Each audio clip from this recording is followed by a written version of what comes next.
ሰላም የቻናላችን ቤተሰቦች በዚህ ቻናል አማርኛ፣ እንግሊዘኛ፣ ሂሳብ እንዲሁም ሌሎች ትምህርቶችን በኦንላይን እናስተምራለን። መማር የምትፈልጉ እዚህ ከታች ባስቀመጥላችሁ ስልክ በኢሞ፣ በዋትስአፕ፣ በቴሌግራም እንዲሁም በሌሎች ሶሻል ሚዲያዎች ይደውሉልን። የምትፈልጉትን ትምህርት በምትፈልጉት ሰዓት እናስተምራለን፣ እያስተማርን እንገኛለን።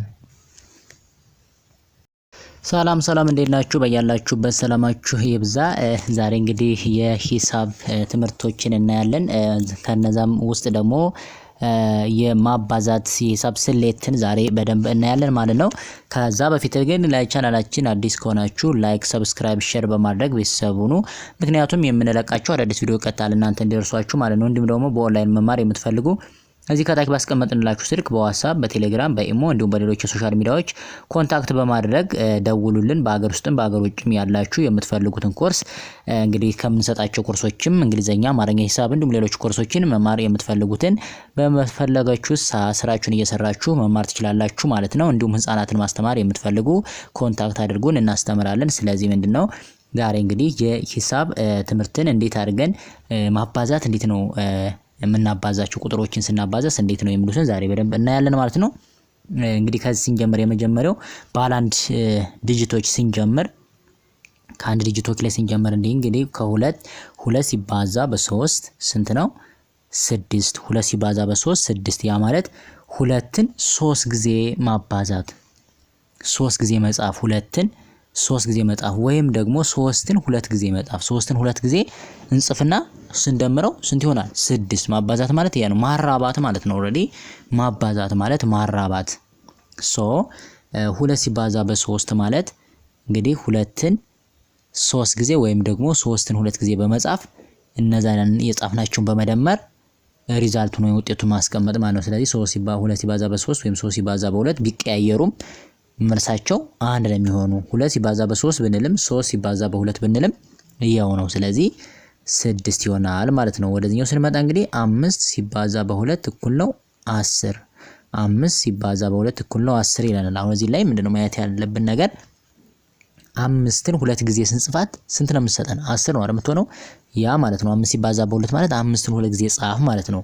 5 ሲባዛ በ2 10 ወይም ደግሞ 5 ሲባዛ በ2 ማለት ሁለትን 5 ጊዜ ጻፍ። ሁለትን 5 ጊዜ ጽፈን ደምረን የምናመጣው ውጤትና 5ን 2 ጊዜ ጽፈን ደምረን የምናመጣው ውጤት አንድ ነው። ስለዚህ በሁለቱም መንገድ ቢቀያየሩም 5 ሲባዛ በ2 ቢሆንም 2 ሲባዛ በ5 ቢሆኑ የሚመጣው ሪዛልት አንድ ነው የሚሆነው ማለት ነው። እኩል ተመሳሳይ ነው የሚሆነው። ስለዚህ 5 ሲባዛ በ2 ማለት 10 ይሆናል ማለት ነው። መልካም። እሺ ወደ ቀጣው ስንሄድ ማናለን?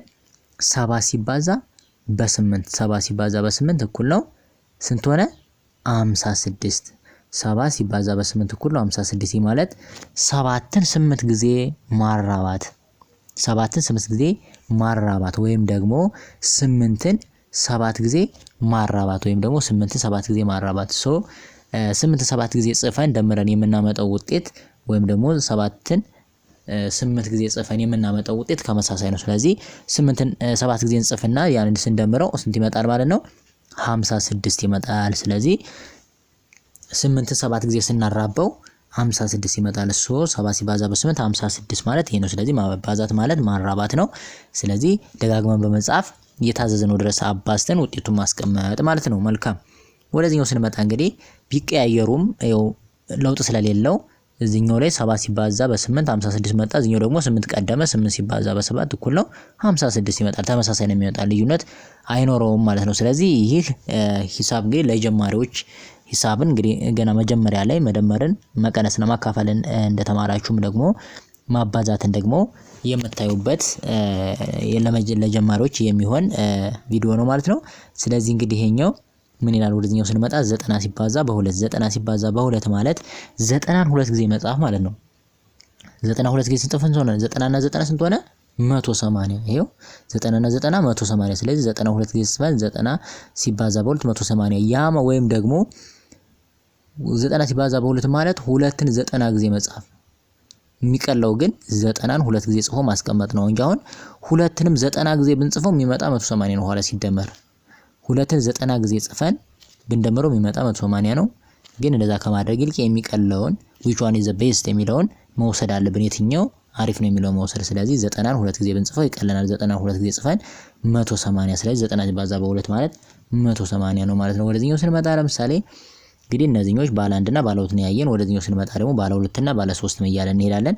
እዚህኛው ስንመጣ እንግዲህ 23 ሲባዛ በ5 23 ሲባዛ በ5 እኩል ነው 115 አሁን እዚህ ላይ ምን እናደርጋለን? አንዳንዴ በምናባዛበት ጊዜ እያንዳንዱ ማባዛት ይኖርብናል። ለምሳሌ ይችኛው አለች 5 ሲባዛ በ3 5 ሲባዛ በ3 5 ሲባዛ በ3 ስንት ሆነ? 5 3 ጊዜ ስንጽፋ ስንት ሆነች? 15 ሆነች። 15 ከዛ 5ን እንጽፍና አንድ አለኝ እንላለን። እንደ ቅድሙ እንደ ባለፈው ወይም ደግሞ የኔን ቪዲዮ ባለፈው የሰራሁት አለ ምናልባት አይታችሁት ከሆነ ወይም ደግሞ ግቡና በቻናላችን ላይ ማየት ትችላላችሁ ማለት ነው። መደመርን ስንሰራ አንድ አለኝ እያለ ሰርተን ነበር። ማባዛት ላይም አንድ አለኝ የሚባል ነገር አለ በምናባዛበት ጊዜ። ያ ማለት 3 ሲባዛ በይቺ 5 ሁለቱንም ታባዛለች፣ ሁለቱንም 23ን ማለት ነው። ሁለቱንም 3ንም ታባዛለች። ስለዚህ 3ን መጀመሪያ ታባዛለች። 5 ሲባዛ በ3 15 እዚህ ላይ 5ን እንጽፍና አንድ አለኝ ከዛ ይችኛዋን ደግሞ ታባዛለች። 5 ሲባዛ በ2 10 ተቀድሟ ከአንዷ ጋር ስንት ሆነ? 11 እና መተንዝ ላይ ቁጭ እናደርጋለን። ስለዚህ 23 ሲባዛ በ5 ስንት ይሆናል ማለት ነው? 115 ይሆንልናል ማለት ነው። በጣም አሪፍ። ወደዚህኛው ስንመጣ እንግዲህ 21 ሲባዛ በ3 እኩል ነው 63 ስትሆናል። አሁን ይሄ እንዴት እንደመጣ ነው? 3 መጀመሪያ አንድን ታባዛለች፣ ከዛ ቀጥላ ደግሞ ሁለትን ታባዛለች። ያ ማለት 3 ሲባዛ በ1 ስንት ሆነ? 3 ነው የሚሆነው። ማንኛውም ቁጥር ለአንድ ሲባዛ ምን ጊዜም ቁጥሩ ነው የሚሆነው። ምን ጊዜም ማንኛውም ቁጥር ከዜሮ ጋር ሲደመር ራሱ ቁጥሩ እንደሚሆነው ሁሉ እዚህ ጋር ደግሞ ማንኛውም ቁጥር ለአንድ ብናባዘው ራሱ ቁጥሩ ነው የሚሆነው ማለት ነው። ቁጥሩ ነው የሚሆነው። ይቺ ማለት 3 ሲባዛ በ1 ራሷን 3ን ቁጭ ያደረግናት እዚሁ 3ን ከዛውን ታባዛለች። 3 ሲባዛ በ2 3ን ሁለት ጊዜ መጻፍ ማለት ነው። ያ ማለት 6 ማለት ነው። ስለዚህ 6ን ቁጭ እናደርጋለን። 21 ሲባዛ በ3 እኩል ነው 63 መጣልን ማለት ነው። በጣም አሪፍ። እሺ ወደዚህኛው ስንመጣ ደግሞ 9 ሲባዛ በ0 እኩል ነው 0 ይላል። እዚህ ላይ ደግሞ መያዝ ያለብን ማንኛውም ቁጥር በ0 ከተባዛ ለምን ትሪሊየን አይሆንም? ለሚሊየን ቢሊየን አይሆንም? ማንኛውም ቁጥር በ0 ከተባዛ የሚመጣው 0 ነው። መልሱ የሚመጣው 0 ነው ማለት ነው። ስለዚህ 9 ሲባዛ በ0 0 ይሆናል ማለት ነው። ወደዚህኛው ስንመጣ ደግሞ እንግዲህ ማንኛውም ቁጥር ደግሞ በአንድ ሲባዛ ራሱ ቁጥሩ ነው እንዳለ ሁሉ ማንኛውም ቁጥር ስናባዛ በአንድ ካባዛ ነው ራሱ ቁጥሩ ነው የሚቀመጠው። ማንኛውንም ቁጥር በ0 ካባዛ ነው ደግሞ 0 ነው የሚሆነው።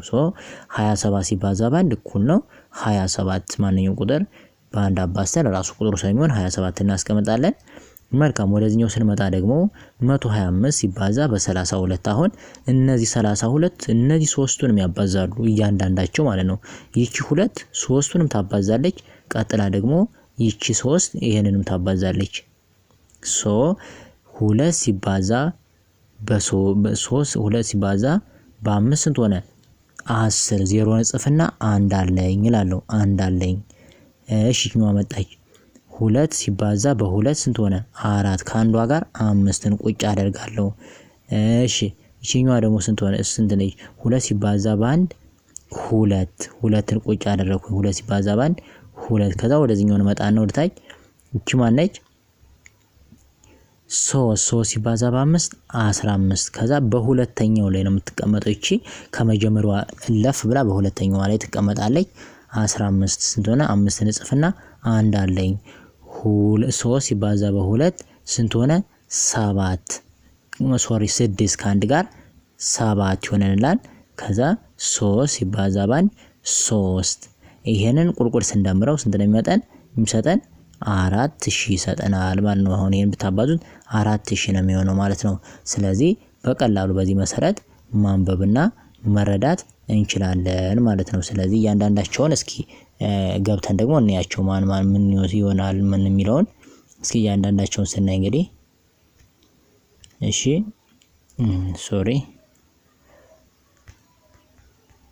ለምሳሌ ከነዚህ ውስጥ አሁን ከሰራውላችሁ ይሄኛውን እስኪ እንስራው። ከዚህ ውስጥ ይሄኛውን እንስራው። እሺ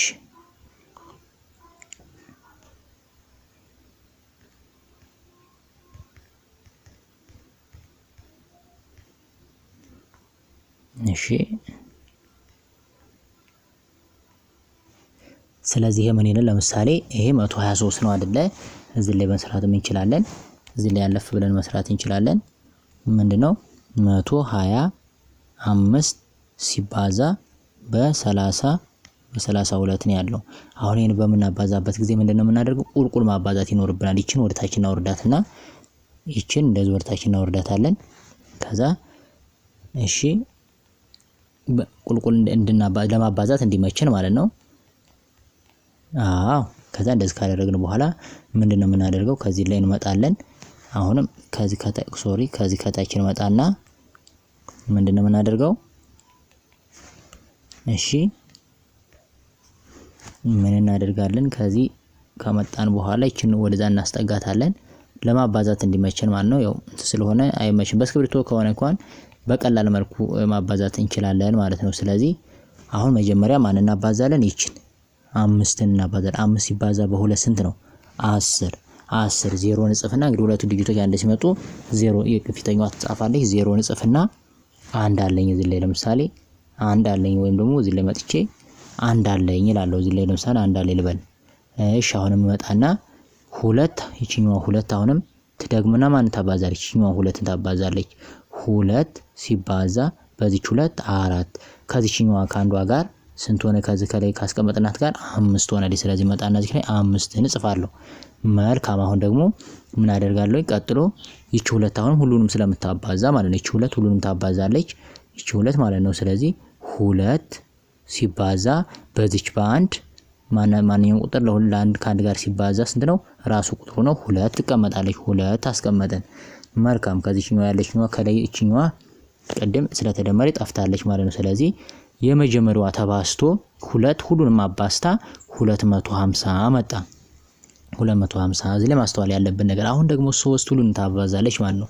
3 ሁሉንም ታባዛለች። አሁን እንዲያመችን አሁንም ወደ ታች እናምጣውና ምን ማድረግ አለብን? ለመደመር እንዲያመችን ማለት ነው። እንግዲህ የሂሳብ ስሌት ዋናው በቃ ይሄ ነው። በዚህ መሰረት ነው ቁልቁል ማባዛት ይባላል ይሄኛው ማለት ነው። ስለዚህ ምን እናደርጋለን? አሁንም ከዚህኛው መጣና አሁን ደግሞ 3 ነች የምታባዛው። ቅድም 2 ሁሉንም አባዛለች። አሁን ደግሞ እቺ 3 ሲባዛ በ5 3 ሲባዛ በ5 3ን 5 ጊዜ በመጻፍ ወይም ደግሞ 5ን 3 ጊዜ በመጻፍ 15 ይሆናል። 15 ስለዚህ በዚህ በሁለት ቀንና 5 ጻፋለች። 5 ጻፋለች። እንደዚህ እናደርግና 5 በማን ቀንና ማለት ነው? በዚህ በ5 ቀንና ማለት ነው። በሁለተኛው አንድ ሁለተኛው ለተጠግተን ማለት ነው። ምንድነው የምናደርገው? ያቺ አንድ እቺኛዋን ሁለተኛው ለተጠግተን፣ ምክንያቱም ይሄ የመጀመሪያው ስለሆነ ሙሉ ላይ እዚች ላይ ብንጽፈው እዚች በዜሮ ቀንና ብንጽፋት እቺን 5ን በጣም ስህተት ነው የሚሆነው ማለት ነው። ሂሳቡ አይመጣልንም። ስለዚህ በዚህ በሁለተኛዋ ቀንና ምክንያቱም እቺኛዋም ሁለተኛው ላይ ስላለች 3 አሁን ይኸው አንደኛው ላይ ማንነች ያለኝ 2 ነች፣ በሁለተኛው ላይ 3 አለች። ስለዚህ እዚህ ላይ ፊት ላይ 3 ስላለ ወይም ሁለተኛ ላይ 3 ስላለች እዚህም ከመጣና በሁለተኛው ቀንና 5ን እንጽፋለን፣ ወይም ያባዛነውን ቁጥር በዚህ ላይ እንጽፋለን መጀመሪያ። ስለዚህ 15 መጣለን። 5ን ጻፍንና አንድ አለኝ ብለናል። አሁን ደግሞ 3 ሲባዛ በ2 ስንት ሆነ? 6 ከዛች ከአንዷ ጋር ስንት ሆነ? 7 እዚህ ላይ እንመጣና ቀጥለን 7ን እንጽፋለን። መልካም 7ን። አሁን ደግሞ ማን ቀረች? ያልተባዛች አንድ ቀረች። ስለዚህ 3 ሲባዛ በ1 ስንት ሆነ? 3 ሲባዛ በ1 ስንት ሆነ? 3 ስለዚህ ራሷን እንመጣና 3ን እንጽፋታለን ማለት ነው። እዚህ ላይ 3ን አሁን ቀጥታ አሁን ከእንግዲህ በኋላ ምንድነው የምናደርገው? እዚህ ጋር መደመር ነው የምንሰራው። ሁለቱን መደመር ነው፣ እነዚህ ሁለቶችን ማለት ነው። እነዚህን ይችኛዋን 250 እና ይችን 375ን መደመር ስራ ነው የምንሰራው። ስለዚህ ይችኛዋን ቀጥታ ለመደመር ምን ማድረግ አለብን ማለት ነው? እሺ እንደዚህ እናደርግና በቃ አሁን እንደምራለን ማለት ነው። ከታችን መጣና የሚሰጠን ቁጥር እያንዳንዳቸውን እያየን እንሄዳለን ማለት ነው። እሺ ለምሳሌ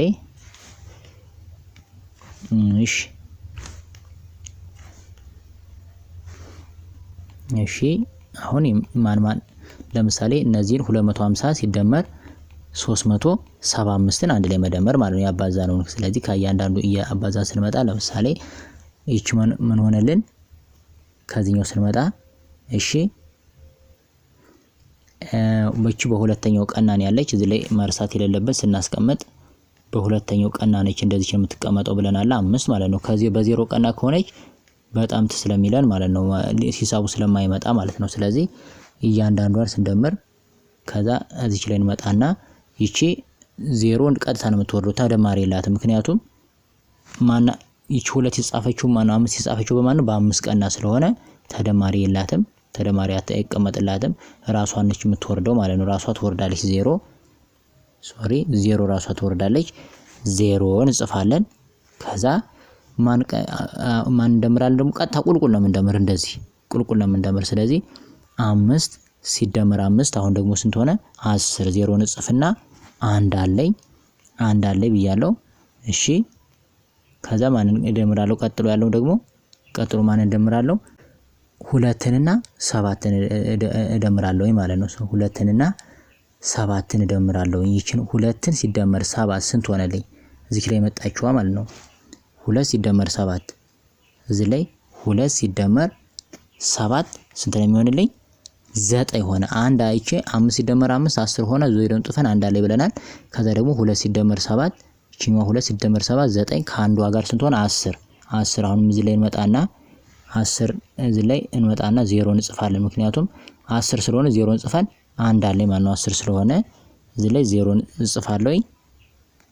ከዛ አንድ አለኝ አሁንም ቀጣይ ደግሞ ማናት 3 ነች። 3 ደግሞ የምትደመር የላትም ከሌሎች ጋር አትደመርም። ምክንያቱም ተደማሪ የላትም ማለት ነው። ተደማሪ የላትም። ስለዚህ ማን እናስቀምጣለን? 3ን ከዛ አንድ ከላይ ስላለች 4ን መጣና እዚህ ላይ ማን እንጽፋለን ማለት ነው። መተን እዚህ ላይ 4ን ስለዚህ ሙሉ ሲደመር ስንት ሆነልን ማለት ነው? 250 ሲደመር 375 እኩል ነው 4000። ስለዚህ የነዚህ ሁለቱ ብዜት የ125 ሲባዛ በጣም እየረበሸኝ። ስለዚህ ይሄ 125 ሲባዛ 32 እኩል ነው ስንት ይመጣል ማለት ነው? 4000 ይመጣል ማለት ነው። ይሄ መጣ አሰራሩ እንግዲህ 125 ሲባዛ በ32 እኩል ነው 4000 የመጣው በዚህ መንገድ ነው ማለት። ማንኛውም ቁጥር ቢሰጠን በዚህ መንገድ አባስተን ቁጥሮችን መስራትና መገንዘብ እንችላለን ማለት ነው በቀላሉ ማለት ነው። ስለዚህ እስኪ ደግሞ አሁን ሌላዎችን እንዴት እንደሆኑ እያንዳንዳቸውን እናያቸው እስኪ። እሺ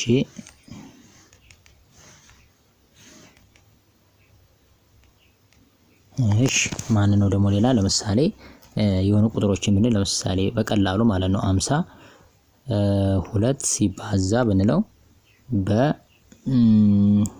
እናድርገውና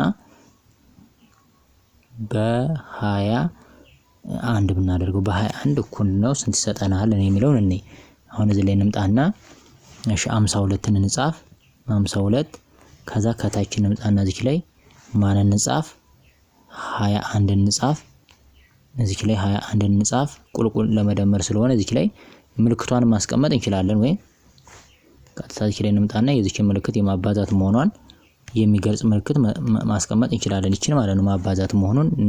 ከዛ ከዚህኛው ከታች ደግሞ እዚህ ላይ እንመጣና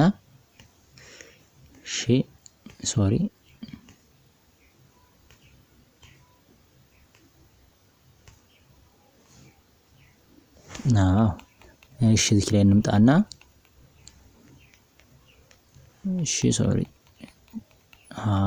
ከዛ እናባዛው። ከዛ ማን ይባዛል? ይቺ አንድ ሁለቱንም ታባዛለች። ኋላ ደግሞ ይቺ ሁለት ሁሉንም ታባዛለች ማለት ነው። ስለዚህ አንድ ሲባዛ በሁለት ማንኛውም ከአንድ ጋር ሲባዛ ራሱ ቁጥሩ ነው። ሁለት እናስቀምጣለን። መልካም። ከዛ ማን ሆነልን? አንድ ደግሞ አሁንም አንድ ሲባዛ በ5 አሁንም ራሱ ቁጥሩ ስለሆነ ማን ይቀመጣል ማለት ነው? 5 ይቀመጣል። ከዛ ይቺ አንድ አባዝታ ጨረሰች። አሁን ማን ቀረች? ሁለት ደግሞ ታባዛለች። ከዛ ሁለት ሲባዛ በሁለት 4። አሁን እዚህ ላይ ስንመጣ ማንንም እንጽፈው ማለት ነው። እዚህ ላይ በቀጥታ አንጽፈውም። እዚህ ላይ ማን እንጽፋለን ማለት ነው? ከታች መተን ነው የምንጽፈው። ከታች እንመጣና ከታች እንመጣለን። እሺ በዚህ በ5 ቀና ነው የምንጽፈው። ምክንያቱም ይቺ ሁለተኛ ስለሆነች ከአንደኛው ሁለተኛ ላይ ያለች። ስለዚህ ይቺ የምትቀመጧ ከታች የዚች ሁለቱ መልስ እዚህ በ5 ቀና ነው የሚሆነው እንጂ በዚህ ቀና አይሆንም። ስለዚህ 2 ሲባዛ በ2 ስንት ሆነ? 4 እንመጣና 4ን ስለዚህ 4ን ጻፍን ማለት ነው እዚህ ላይ። ምክንያቱም በሁለተኛው ቀና ነው ስላለን ማለት ነው። ስለዚህ 2 ሲባዛ በ2 4 በዚህ ቀና ጻፍ። ከዛ ማን ትቀራለች ደግሞ 5 ወይም 2 ሲባዛ በ5 ደግሞ 10። ስለዚህ እንመጣና እዚህ ላይ ማን እንጽፋለን ማለት ነው። ሌላ ተደማሪ ምንም ከኋላ ወይም የሚባዛ ስለሌለ ሙሉ ይቀመጣል። 10ን ቁጭ እናደርጋለን ማለት ነው። 10ን ቁጭ እናደርጋለን። አሁን ቀጥታ የመጣውን ቁጥር መደመር ነው። ቀጥታ የመጣውን ቁጥር መደመር እዚህ ላይ መደመር ምልክት እናስቀምጥና መደመር ማለት ነው። አሁን እሺ እዚህ ላይ እንደዚህ እንደምር በቃ አሁን እንደዚህ ካደረግን በኋላ እዚህ ላይ እንምጣ። እዚህ ላይ ማስቀመጥ ይችላል እኩል ይሆናል ብለን መልሱን የዚህን መልስ ማስቀመጥ እንችላለን። በቃ እዚህ ላይ ሁለት አሁን ይሄው በዚህ ቁልቁል የላትም ተደማሪ ምንም የላትም። እዚህ ላይ ምንም ስለሌላት ሁለትን እንጽፋታለን። ከላይ ሁለትን ጻፍን። ከዛ ማን ደግሞ ቀረች እቺ 4 5 ሲደመር 4 5 ሲደመር 4 ስንት ነው? 9 9ን እንጽፋለን። ከዛ በዚህኛው ላይ ስንመጣ ማን አለ? ከደማሪ ሌላ ማንም የለም አይደል? ማንም የለም። ይሄ የሚደመር ሌላ ቁጥር የለም። ሙሉ ይቀመጣል ማለት ነው። ሙሉ ይቀመጣል። ስለዚህ ይሄን ስናስቀምጠው ስንት እናደርጋለን? ወይም ደግሞ ምን እናደርጋለን? ይቺኛዋን ይቺ የመጣችው 10ን ሙሉ እንወስድና ስንት እናደርጋለን ማለት ነው? እዚች ላይ እንዳለ ቁጭ እንደዚች እናደርጋለን ማለት ነው። ይሄው እሺ ስለዚህ ስንት ሆነልን ማለት ነው? ስንት ሆነልን? 1092 ስለዚህ እያንዳንዳቸውን ሂሳብ በምንሰራበት ጊዜ አንደኛው ከአንደኛው ምን ይመጣል የሚለውን በማየት እነዚህ ቀጥታ የሚደመሩት የትኞቹ ናቸው ማንኛው ከማንኛው ነው የምንደምረው የሚለውን መገንዘብና መረዳት ይኖርብናል ማለት ነው። ስለዚህ 52 ሲባዛ በ21 ወይም ደግሞ ከዚህ ከላይ ያየነው 52 ሲባዛ በ21 እኩል ነው ስንት ነው የሚመጣው ማለት ነው? እዚህ ላይ እንመጣና 1092 እንደዚህ ይመጣል ማለት ነው መልሱ። ስለዚህ በምናባዛበት ጊዜ ቁልቁል ማባዛት አለብን። 52 ሲባዛ በ21 እኩል ነው ስንት ይመጣል? እዚህ ላይ ያስቀመጥነው ይሄን ካባዛን በኋላ እዚህ ላይ ደግሞ ሁለቱን መደመር ያ ማለት ይሄንን የመጀመሪያውና የሁለተኛዋን ይሄቺ 52 የአንድ ብዜት ነች። ይሄኛው ደግሞ 104 የሚለው ደግሞ የማን ነው? የሁለት ነው። ስለዚህ 104 ሲደመር 52 ስንት ተሰጠን ማለት ነው? 192 ሰጠን ማለት ነው። ስለዚህ 1092 እናስቀምጣለን ማለት ነው። በዚህ መሰረት ሂሳብን በቀላሉ መስራት ይቻላል ማለት ነው።